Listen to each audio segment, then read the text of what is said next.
According to one detective, Cleamon Big Evil Johnson is, quote, the most cold-blooded killer in the entire city. You see, Violet Loggins endured a devastating loss. Her husband, Donald Ray Loggins, was murdered, leaving a hole in her life that could never be filled. Donald had been a devoted family man, dependable, hardworking, and always there when he was needed. Every day, without fail, he would return home by 2:45 p.m. to care for their baby, so Violet could prepare for her evening shift at work. But on August 5th, 1991, Donald was late. Violet sat anxiously, checking the clock and looking at the phone, unease growing with every passing minute. Something was wrong. She could feel it. If Violet had stepped outside at 2:30 p.m., she might have heard the gunshots that shattered her world. That afternoon, her husband and his friend, Peyton Baroit, were gunned down at a car wash by orders of a gang leader named Cleamon Johnson. The command came from just 100 feet away, as Johnson sat on his parents' porch, plotting violence that would leave two families broken. The crime was as senseless as it was brutal. Donald and his friend were targeted simply because they lived on the east side of Central Avenue, a boundary dividing Crips and Bloods territory. Cleamon Johnson, already a rising force in the gang world, set up the murders to give a new recruit, a young blood eager to prove his loyalty, a chance to earn his stripes. For Violet, the loss was unbearable. Donald had been a kind-hearted man who loved his family and was always willing to help others. Now he was gone, leaving her to raise their child alone. "My husband was a good man," she said. "He was always helping people. Now my son has to grow up without a father. All I have are pictures. What am I supposed to tell him?" To this day, many of the victims' families, including Violet, struggle to make sense of their loss. Some don't even know the real name of the man responsible, but they know his street name, and it's one that stirs equal parts fear and fury. Big Evil. This is the story of how a young boy named Cleamon Johnson became one of Los Angeles' most notorious gang leaders, known as Big Evil. Cleamon Big Evil Johnson was a name that struck fear into the hearts of many in Los Angeles. Remember the detective who once described him as the most cold-blooded killer in the entire city? Well, there was definitely a reason for that description.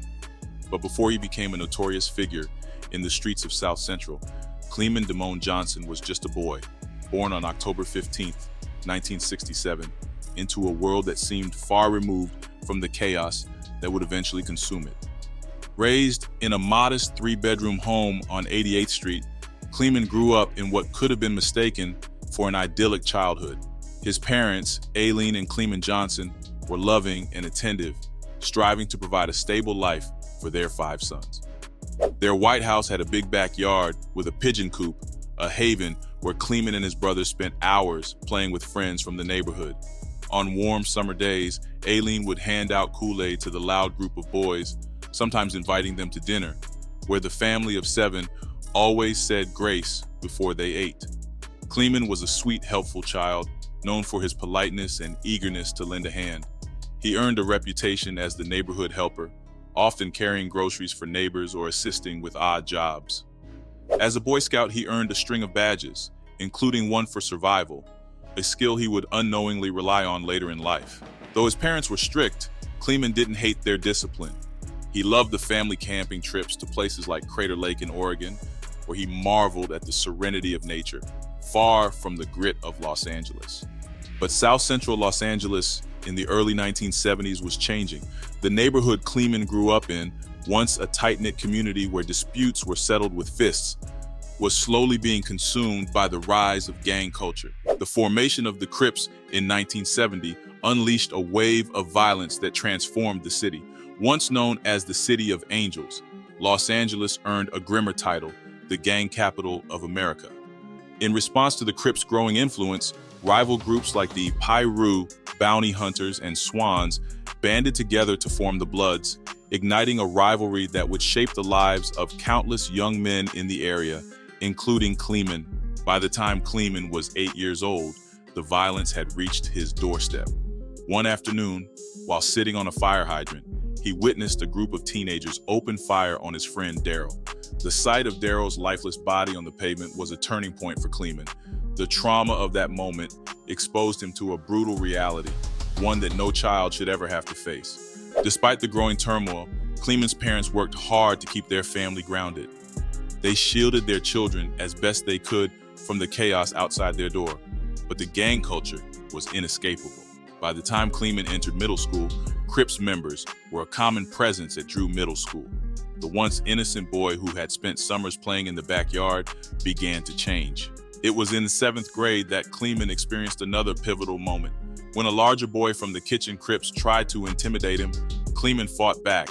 His peers watched as he stood his ground, and for the first time, Cleamon felt the intoxicating rush of power and respect. That day, he earned a reputation. It was a small victory, but it planted the seed of what was to come.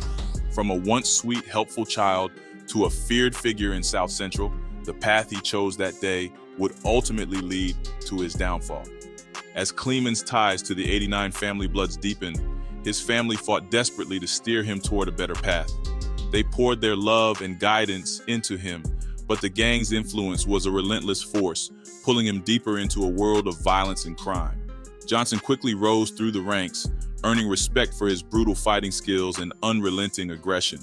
His half-brother, Ricky Parker, described him as a ruthless and highly skilled fighter, a reputation that preceded him on the streets. Even rival gang members acknowledged his abilities. A member of the Kitchen Crips once remarked that Big Evil could take down opponents with his bare hands. Yet, as gun violence began to dominate Los Angeles, even the toughest fighters adapted to the times. Johnson, who had built his reputation with his fists, adopted firearms to protect himself and his territory. He then formed an elite crew known as the 88 Monsters, a group of loyal enforcers dedicated to defending their turf with violence. This obsession with power consumed him, and his name became known with terror. A member of the Swans gang described Johnson's fury, saying, "When he gets angry, you better watch out. He's like a hurricane, unstoppable. When he says something, people get hurt." Under Johnson's leadership, the 89 Family Bloods became one of the most violent gangs in Los Angeles. Their territory was small but fiercely contested, surrounded by larger and more powerful rivals. This constant battle for survival created a brutal culture within the gang, where violence was not just a means of protection, but a way of life. By the early 1990s, the area controlled by the 89 Family Bloods, Johnson's stronghold, was one of the deadliest neighborhoods in California. In 1993 alone, 12 murders were recorded within this small section of South Central Los Angeles. While Johnson was not responsible for every act of violence, his influence as a key player in the escalating bloodshed could not be denied. Detective Rosemary Sanchez of the LAPD described Johnson as one of the most violent individuals she had ever encountered. FBI agent John Lipsky even compared him to Tony Spilotro, the notorious mafia enforcer, noting that Johnson had personally confessed to killing 13 people. By any definition, this made him a serial killer. Even if Johnson's self-reported body count was on the lower end, it placed him on par with infamous killers like the Freeway Killer and the Night Stalker. His victims were often young gang members or innocent bystanders trapped in a cycle of violence that defined life in South Central Los Angeles. While some argued that Johnson's environment shaped his violent tendencies, his choices ultimately drove him to take lives. Detective Thomas Matthew, who viewed himself as Johnson's nemesis, called him one of the most cold-blooded killers in the city. He noted that the 89 Family Bloods were infamous for their swift retaliation, often striking back within hours of an attack. But Johnson wasn't just a brute, he was calculating. Unlike many gang members who acted impulsively, Johnson planned his attacks with precision. He became known for his ability to evade capture, even managing to set up hits from behind bars. His reputation for bold, well-executed violence grew, and one incident stood out as a testament to his audacity. In a coordinated attack on the Avalon Gardens housing project, Johnson devised a plan to divert police attention. He orchestrated 2 separate shootings in different parts of the city before leading a group of 10 gang members on a brazen assault. Over 200 rounds were fired into the project, creating chaos and destruction. Miraculously, only one person died in the attack. Despite his notoriety, Johnson's mother struggled to reconcile the man her son had become with the boy she had raised. She questioned what had gone wrong, wondering how he had turned to a life of violence despite her best efforts to guide him. Even those who knew Johnson personally found him to be a paradox. Detective Matthew described him as a charming, intelligent man who could easily win people over.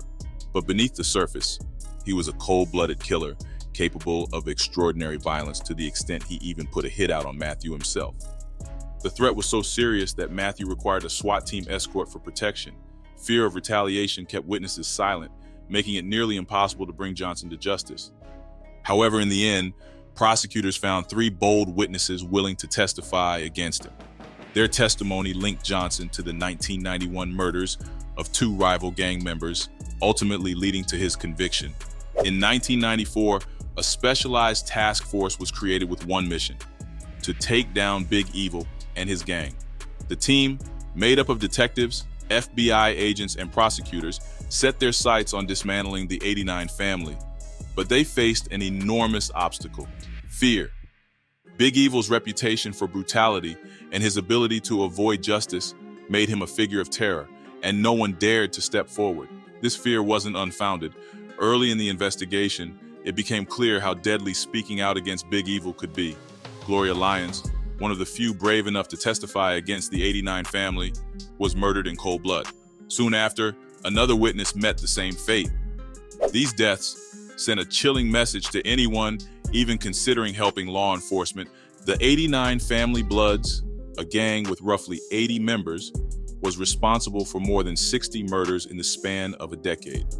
Their territory, a mere quarter of a square mile between Central and Manchester Avenues, Avalon Boulevard, and 92nd Street, was a war zone with a homicide rate 9 times higher than the rest of the city. Big Evil stood at the center of it all, an undisputed kingpin who ruled through fear and violence. However, a breakthrough in the case finally came when 3 key witnesses, facing their own legal troubles, agreed to testify. Their testimonies revealed critical details about the murders of Loggins and Beroit. One of the witnesses, Freddie Jelks, a member of the 89 family, claimed to have seen Big Evil hand an Uzi to Michael Fat Rat Allen, the weapon later used in the fatal shooting. At trial, prosecutors painted a grim portrait of Big Evil, describing him as a ruthless predator. Yet, in a striking contrast, some community members offered a different view. They remembered him as someone who could be kind and generous. One teenager shared a story of how Big Evil had helped his mother recover a stolen purse. It was a small act of decency, but it stood in stark contrast to the havoc he caused as the leader of the 89 family. Detective Matthew explained that the fear Big Evil instilled often silenced those with negative stories to tell. But while some residents viewed him as an occasional protector, many couldn't ignore the violence and chaos that followed him and his gang. The shootings, murders, and intimidation tactics were an inescapable part of life in the neighborhood. During the trial, prosecutor Jennifer Lentz Snyder played an audio recording of a phone call between Big Evil and another gang member. In the recording, Big Evil ordered a hit on Detective Matthew. What made the moment even more chilling was Big Evil's taunting imitation of Matthew's imagined reaction to the threat, followed by his signature maniacal laugh. Detective Matthew revealed that Big Evil had no problem about bragging directly to him about his crimes, including the murders he committed. This lack of remorse and his brazen attitude made him one of the most dangerous figures Matthew had ever encountered. Despite his terrible acts, Big Evil's parents remained steadfast in their support, attending his trial every day. They refused to believe the media's portrayal of their son and questioned the accuracy of the charges against him. Ricky Parker, Big Evil's older half-brother, shared insight into the man behind the nickname. He admitted his brother's incredible fighting skills and his quick rise within the gang. But Parker also believed that Big Evil's reputation for violence ultimately sealed his fate. The police were relentless in their pursuit, and eventually the jury delivered their verdict: death row. Even with his life on the line, Big Evil remained defiant. In a final statement to the police, he declared his disdain for authority and even welcomed the death penalty. To him, it was a form of protection, a way to escape the constant danger of the streets.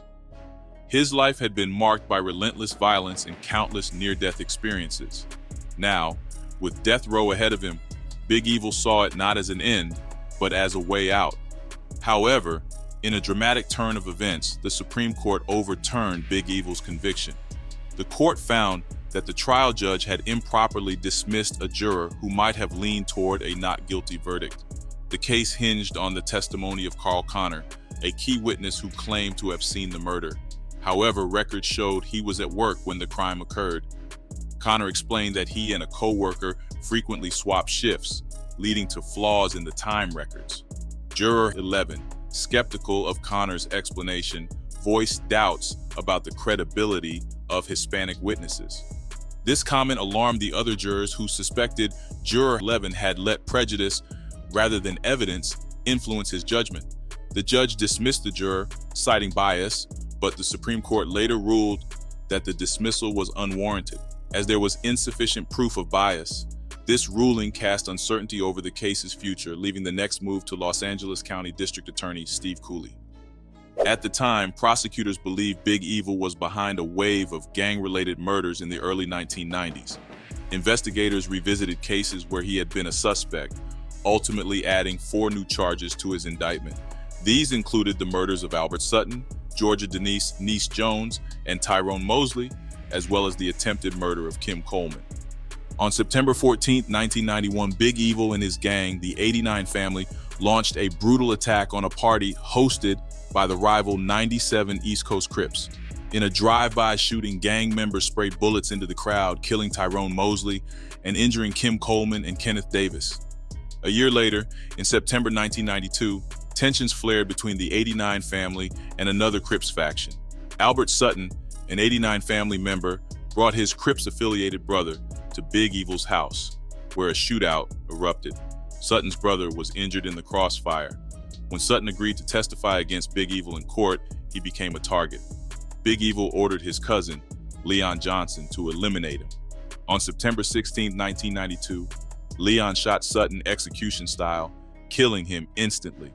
In 1994, law enforcement formed a joint task force to dismantle the 89 family. One of their investigations focused on the murder of Willie Bogan, with Niece Jones as the key witness. Jones testified that Charles Lafayette, a member of an allied gang, committed the murder. However, the trial ended in a mistrial, prompting a retrial. 2 days after the mistrial, detectives interviewed Big Evil at Ironwood State Prison.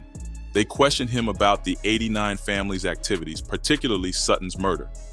Shortly after the interview, Big Evil made a cryptic call to his associate, Recco Wilson, warning him about the ongoing investigation. Big Evil instructed Wilson to watch the smokers, a term prosecutors argued was a veiled order to eliminate witnesses. 1 week later, Niece Jones, one of these smokers, was found murdered. Prosecutors claimed Wilson carried out the hit under Big Evil's orders. Wilson was later convicted of killing Jones and sentenced to life without parole. The task force's years-long investigation ended in a series of trials during the late 1990s. Big Evil was eventually charged with the murders of Sutton, Jones, and Mosley, along with the attempted murder of Kim Coleman. These charges were formally added to his case on May 13, 2014. Prosecutors alleged that Sutton and Jones were killed to silence witnesses and that Big Evil personally inflicted severe injury on Coleman. The charges, which included special circumstances for multiple murders and gang-related enhancements, moved forward. Following a preliminary hearing, formal charges were filed on April 9, 2015. However, in May 2015, Johnson fought to get the new charges and gang enhancements against him dropped. He argued that adding these charges after he had already won an appeal was unfair and violated his rights. Johnson requested a hearing to prove his point and have the charges dismissed.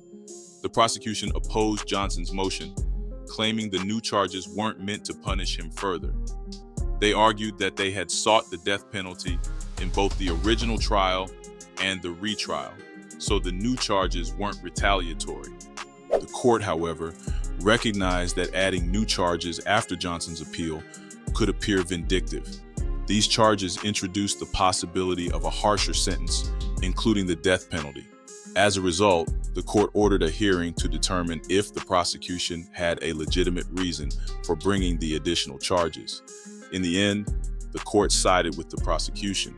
The judge determined that the new charges were based on legitimate evidence discovered during their reinvestigation, not as retaliation for Johnson's appeal.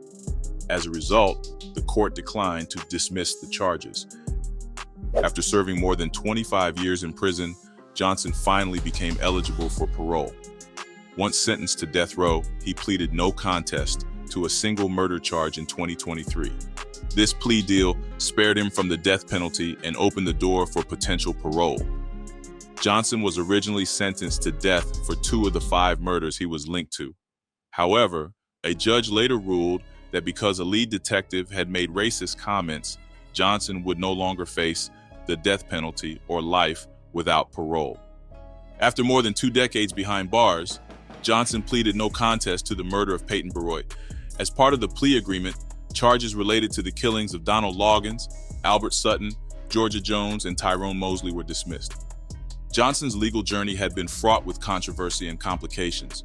First, the California Supreme Court overturned his conviction because of issues involving a juror. Later, revelations about the lead detective in the case, Brian McCartan, further derailed the prosecution's efforts. McCartan had referred to black gang members using racial slurs, and this information had been hidden from the defense for 4 years. A judge ruled that the delayed disclosure was unfair and significantly damaged the case against Johnson. John Lipsky, an FBI agent who investigated Johnson in the 1990s, expressed disappointment over how the case was handled, describing it as riddled with unfortunate mistakes. While Lipsky acknowledged Johnson's dangerousness, he believed the 25 years to life sentence was a fair outcome given the legal misconduct. Even behind bars, Johnson had been an anomaly in the Los Angeles gang world. He retained control over his gang, ordering murders and orchestrating violence from his prison cell. While he was only convicted of 1 murder by the end of his trial, the damage he caused to the community was immense. On October 30th, 2021, tragedy struck Johnson's family. His son, Cleamon Johnson Jr., was fatally shot on the 2800 block of James M. Wood Boulevard in Koreatown. He suffered multiple gunshot wounds and later died at the hospital, marking yet another tragic end. Appreciate you watching. If you enjoyed the video, hit that like button and make sure to subscribe for more.